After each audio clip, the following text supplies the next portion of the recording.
What's up, adventurers? My name is Platinum Phoenix, and welcome back to Fossil Fighters Champions. Last time, we took on the second leg of the Coliseum Super Cup and came out victorious. And this time, I want to go around the 3 islands and challenge our friends to some friendly competition. Starting with Todd here. Hey, stop walking away from me, Todd. Hey, it's Phoenix, and that means it's time to battle, unless you're chicken. Fuck.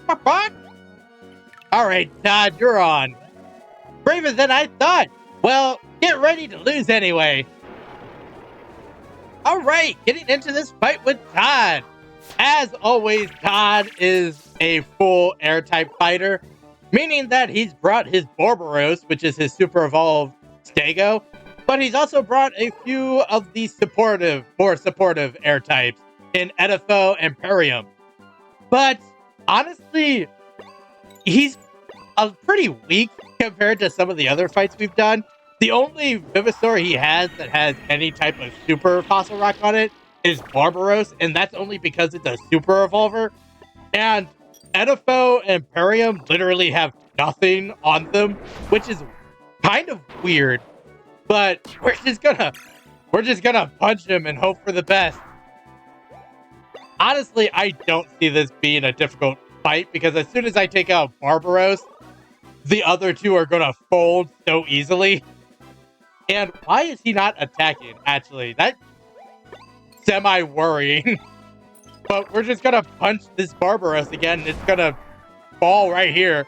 Like, there's no way. Yeah, it's over. That's his strongest Venusaur, and he never attacked with it. The other thing about these fights is kind of like the rounds of the Coliseum Super Cup.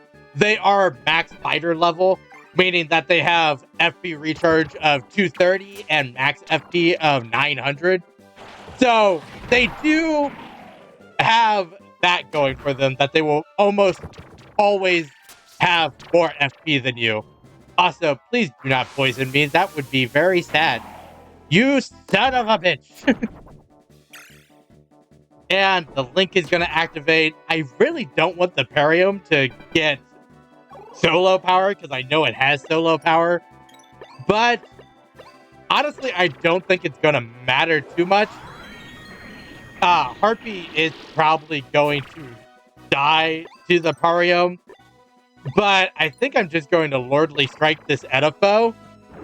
Damn, this should take it out. It didn't take it out, actually. That's crazy. How much does this do? That does quite a bit. And then I think what I'm actually going to do, because what I was planning on is I was planning on Dirt Spraying the Perium if the Edifo went down. But now that the Edifo lives, I'm just going to Raptor combo and take it out that way. And this should definitely be a dead Edifo. Thank you. And that just leaves the Perium, but I know it has Thunderclap, I believe is the name of the skill, that will hit all of my Venusaurs. But if it moves to the front, that makes it pretty easy prey for Obsidian, especially if it takes out Harpy. You didn't use the attack that hit everyone. That's strange. I mean, yeah, Harpy goes down here, but you now die almost certainly. Like, you just get Lordly Fire, and you're going to be punched a bunch. 1 punch, 2 punch, and Flamethrower. 86, 112, 154, and you're not dead. Impressive, honestly. Oh, never mind. You're very dead. It was impressive until Link kicked in. And for all of these fights, they're going to be 30 points that you gain. Oh man, I can't beat you no matter what I do. Promise you'll give me another chance, okay, Phoenix? Alright, Todd. Well, our next stop is actually over in Cranial Isle to go see another one of our friends. And that is Pauline, who's actually inside of the Hair Club, which is not a place I would check, especially if you've already done these 2 side quests. This would not be a place I would come back to. But yeah, Pauline's right here. Hey, Phoenix, want to take on a pretty girl in a battle, dig-a-dig? Sure, Pauline, let's battle. My power comes from the hate shaker Dance of the Dig-a-Dig people. Prepare to be shaken, Dig-a-Dig. Alright, getting into this fight with Pauline. She outspeeds this by a lot because of that Omos, but she has brought another full fire-type team to this fight. And honestly, this one is just strictly weaker than the one we fought last episode. She does have a super revolver, yes, but both the U-Raptor and the Sai-Chan have no super fossil rocks, meaning that they don't have any boost from them, and that means only the Omos has the boost, which makes it a lot easier of a fight, if I'm being honest. But I think what I'm going to try to do is I want to take out the Sai-Chan first, because the Sai-Chan has a confuse skill that I do not want to deal with. So we're just going to Lordly Strike and see how much this does. The other thing that makes Pauline actually weaker in this fight is the fact that she traded out a T-Rex for the Omos, which I find very funny because the T-Rex actually has more attack than the Omos. Omos is a better support Vivasaur and has higher speed to make her go first. But even still, I would probably prioritize the T-Rex rather than the Omos. But what are you going to do? Do not scare me. I swear, if you scare me, thank you. Also, she's attacking a lot more with the Omos than I thought she was going to. I was almost certain she was going to try to Venom me or confuse me with the U-Raptor or the Sai-Chan, that I was kind of just preparing for it. Okay, how close are we to actually taking this thing out? Because I think what I'm going to do is I'm going to rotate to the front here, and we are just going to snake bite it to try to do the 33 damage. Okay, good. Sai-Chan's gone. That makes this fight so much easier. Without the Sai-Chan, I no longer have to worry about Confuse. I only have to worry about the U-Venom, because that does a ton of damage. But I also brought Medusa in case I needed to fish for the insta-kill on the Omos, which is the biggest thing. Also, thank you for not poisoning any of my Vivasaurs. That's very nice of you. And you are scaring Obsidian. That sucks.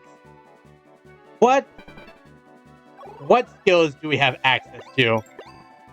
Okay, we have Lordly Strike. That means my plan is unchanged, basically. I'm just going to inflame Obsidian, and we're just going to punch this U-Raptor. Because even if the Omos takes out Obsidian, if Obsidian can take out the U-Raptor, I think it's a fair trade, honestly. And I think what I'm going to do is just Quicken, because if Obsidian is taken out with only Omos left, I can move Harpy to the front, and that basically just allows Harpy to have effective range against the Omos, and super effective attacks against the Omos, which I think should be able to take it out faster than the Omos would be able to take Harpy out. Plus, I would still have Medusa in the back to fish for those one-hit KOs if I needed it. And Raptor Claw is going to do nothing. 54. Actually, more than I was hoping for, but we're going to just, once again, punch in the face. And actually, because I have a feeling that the Omos is going to take out Obsidian this turn, I'm going to inflame Harpy, just so if Obsidian is taken out this turn, that I have the extra FP and the extra power to really hit Omos back. Alright, what are you doing, Omos? How much power does it have behind this strike? Omos, it's using one of its weaker moves. Why is it not fully attacking? 28, 34, that's not enough to take me out. Strange. So I think this turn is actually just going to be me inflaming and fishing for the one-hit KO. So we inflame. We're going to toughest hit. If this hits, it's going to be awesome. Because I don't know if I've ever seen this hit, actually. Oh my god, it worked! Oh my god, I hit the 12%. And with that, we win!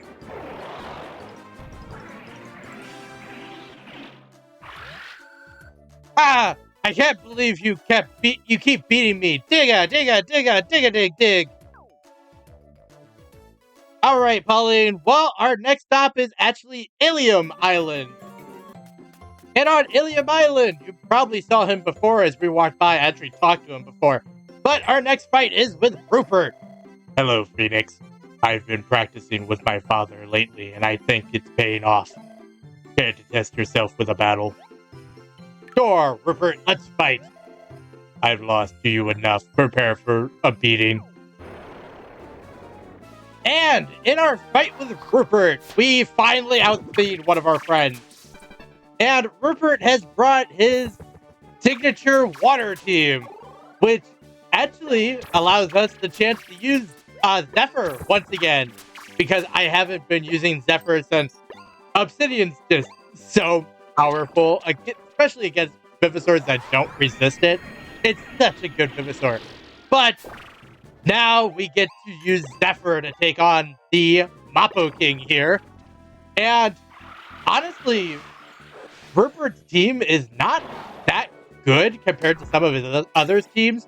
I would say even his team where it was the Mappo King and two Mappos is better than this team. He does have two supportive Vivosaurs, which means that if this Mappo King dies, he basically loses because one, his Tanstro has Sleepy, so he can't even attack at the beginning of the fight. And the Archeo, is strictly a supportive Vivosaur, which means that if it is fighting, it's not going to be able to do much damage and really relies on the other two to actually deal damage. And because Tanstro is a long-range Vivosaur, if it's getting the effects from Archeo, it's not in its effective range, making it a lot easier to deal with. But the Mappo King's already down, and that means that if I could take out Tanstro, or Tanstro moves to the back, like that, it becomes much easier because it doesn't have the extra... Creepy Lick is an interesting name, but it doesn't have the extra support effects to actually aid it in the battle. And actually, this is going to be a massacre because this Archeo, like 25 attack is nothing, and this Archeo is about to be obliterated. Stop spinning me to the back! This is why I hate this battlefield. Every time it spins me to the back. And I think what we're just going to do is inflame and just take out this Archeo, because this Archeo is not going to be... It's going to die very easily here. It only has 200 LP. I don't even think I need my good skill to do this. How much does this do? 763 damage. That's insane. That would have taken out the Mappo King by itself. And yeah, that's all I'm doing this turn, and all he has left is Tanstro, which I have a feeling he's going to put in the back, which is unfortunate for me, but actually not all the way in the back. That's kind of weird. Slippery Bite. So it has Slippery Bite, Creepy Tongue, or Creepy Lick. Please, only one space. I beg of you. You're getting close. Move back to the front, and can we actually use... No, we can't. So we're just going to Teslasaur. How much does this do? Because if this does like a decent amount of damage, we might be able... Okay, it's going to take one more turn, for sure. Yeah, it's definitely taking one more turn. But honestly, one of the easier fights against our friends. And Rupert's supposed to be the prodigy. I had more difficulty against Pauline than Rupert. And Giant Wave is the one I'm actually worried about because this hits everyone, I believe. 92, 137, and you missed. That probably would have taken out Rock, which I wouldn't have been super sad about because I would have had enough LP. You son of a bitch, game.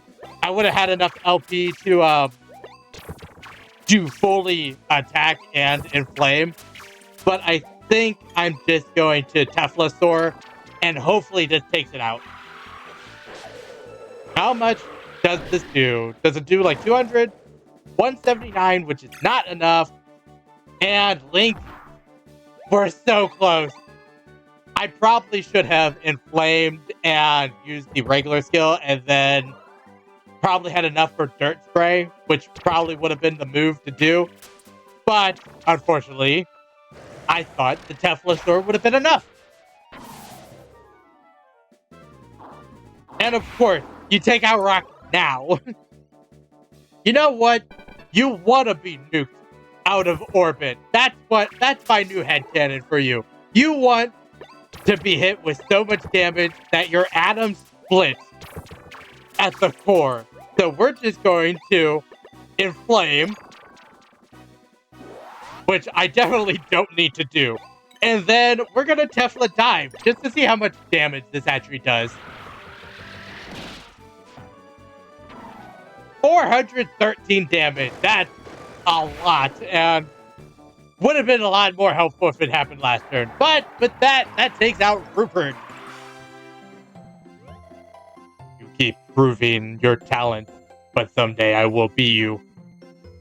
Alright, Rupert. Well, we've beaten you in the cup already, and we have beaten you here. So we only have one more challenge left for today, and it's actually in the Fighters Guild. Because look who it is. Arf, arf, arf. J'accuse. It is Phoenix. We should, how you say, make with the fossil battle. Oh, I am sorry. This is not for me. No, it is Princess Pooch who wishes the battle with you. Alright, I'll fight the dog again. Arf, arf, arf. Princess Pooch, she has the message for you, no? She wishes to show you how much she has grown since the battle in the Celestial Cup. She also says, you will go down? Ah, yes. You will make with the losing, no? Alright, getting into this fight with Princess Pooch. I decided to bring Zephyr to this fight and not Obsidian because I really wanted to go first in this fight because I'm actually pretty scared of her team. Or more specifically, I'm scared of Andoranch because Andoranch and Packy are both backup Vivasaurs, meaning they have the Link skill. So if Zamp would move to the front and attack before we were able to move, they could do a lot of damage on the first turn if you don't go first. And the other thing about Andoranch that is kind of scary is that it has a team skill that allows it to enrage all of your team at once, which makes it really hard for you to do anything for several turns. So I think what we're going to do is we're going to inflame Zephyr, and then we're going to kind of hope that we can take out this Andoranch this first turn, because there's a lot of factors that make it very hard for us to actually take it out in one turn. So we are going to Tefla scale, and that, we might take it out right here, actually. Yeah, that was awesome, actually, because what would normally have to happen for us to take that out is for us to not rotate all the way to the back, for Zephyr to hit the attack with minus 31% accuracy, and then Rock's Link to activate, and then for Rock to do enough damage with its attack against the Venusaur that it is weak to in order for us to take out the Andoranch. So it's like 4 or 5 things that have to go right in order for us to actually take out that Andoranch that turn. But we actually got lucky with a nice crit. So I think we're just going to end the turn there.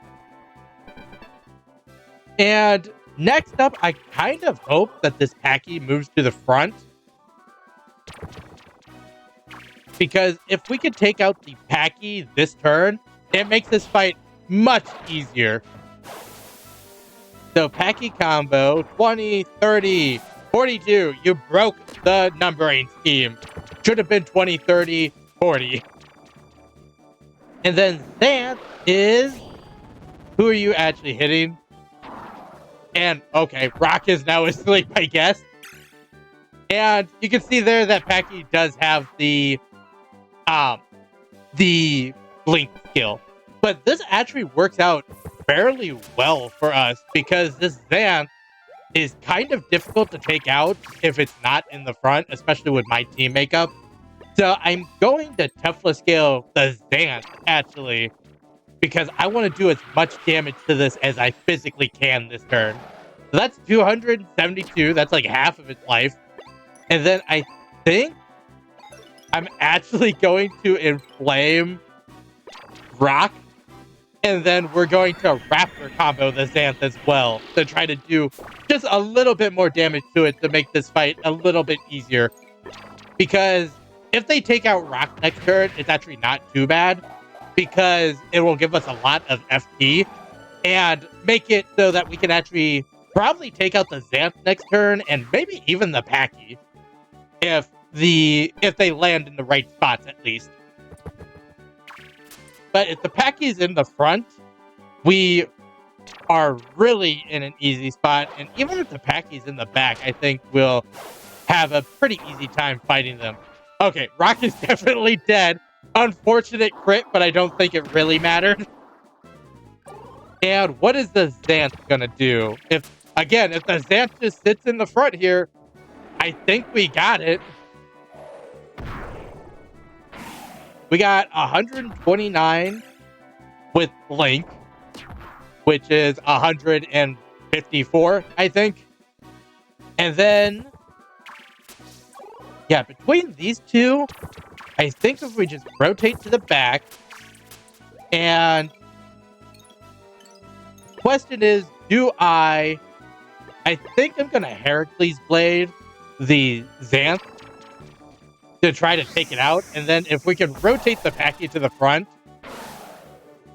Okay, unfortunately the Xanth isn't being taken out, and it didn't even rotate, so everything went sort of bad. But we're going to take out the Xanth here because I'm more worried about the Xanth, since it can put our Vivisaurs to sleep and excite us, especially on this ice field, is very bad.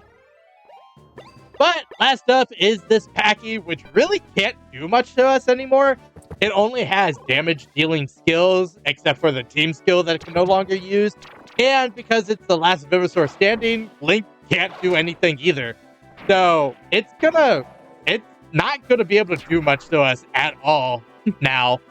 And actually, if we could take it out this turn, this might be one of the better fights that we've had in this episode.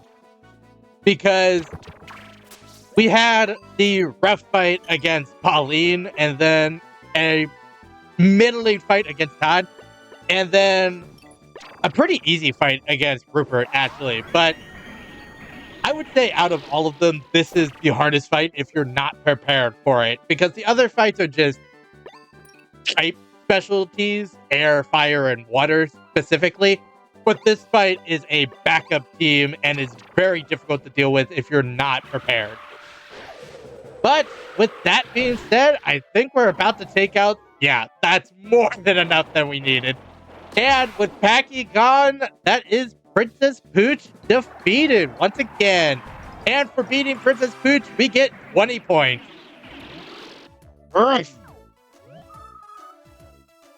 The princess, she thinks you are quite strong, no? Also, she hopes someday that you will visit us in the kingdom of Nostradam. And we get the Noma Disdain icon, which I guess we should go take a look at real quick. Alright, with Ike, the Noma Disdain icon looks like this, and it's actually pretty cute with the dog with the crown, and then like the branches and leaves going behind it. It's a very cute icon. I really like it, actually. But I think with that, we're going to end this episode here. So I hope that everyone enjoyed watching. If you did, make sure to like, comment, and subscribe to the channel. Next time, we have some more side quests that we need to clean up over in Ilium Village. But until then, happy adventuring.